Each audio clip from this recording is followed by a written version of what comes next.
brothers and sisters, today the church invites us to reflect upon the gospel according to St. Luke. Luke chapter 14, verses 12 to 14. Very short passage. This passage is part of a larger section set during a meal at the house of a Pharisee. Earlier in this chapter, Jesus seems to be very busy, very occupied. He healed a man on the Sabbath, that is from verse 1 to 6. And he continued his mission, teaching about humility and social conduct at banquets, that is from verse 7 to 11.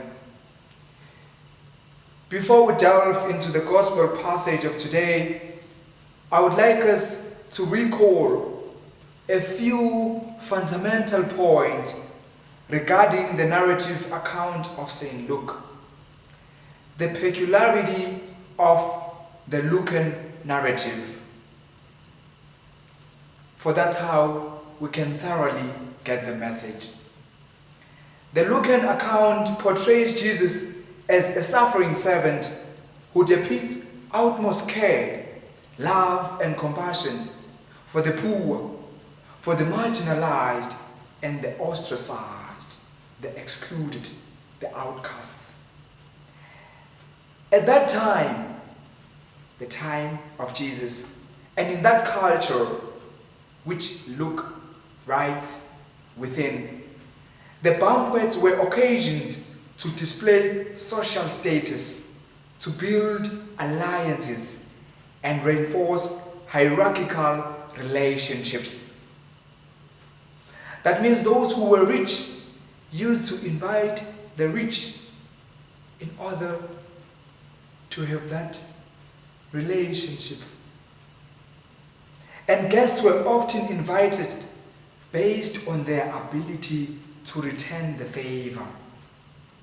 Dear brothers and sisters, the attitude of those people whom Jesus addressed at that time is not different from the attitude of the people of today, from our attitude. It is normal that before we give, we usually ask, what is there for me? What do I get in return? We are so concerned about ourselves. The I problem prevails. We want the whole world to revolve around us. Everything is about us. Everything is about me. I, me, myself. However, in this gospel passage, Jesus challenges this attitude. He calls us to a selfless form of hospitality that mirrors God's inclusive love. He intones in the passage of today, when you give a feast, invite the poor, the maimed, the lame, the blind, and you will be blessed. And why will you be blessed? Because these people cannot return what you gave them. My dear brothers and sisters, I don't know about you, but for me, there is joy in giving. There is satisfaction in giving.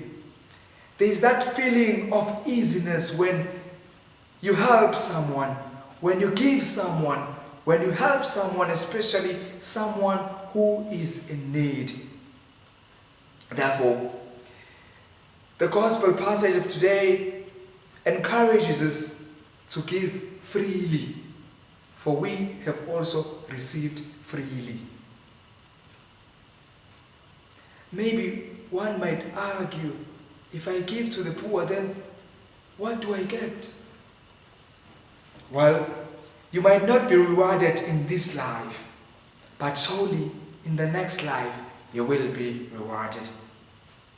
Therefore, my dear brothers and sisters, let us pray that the Lord helps us to be able to give freely, and not to give to our rich friends, to give to people of a certain social status, but to give to those people who cannot return anything to us. May the Lord be praised now and forever.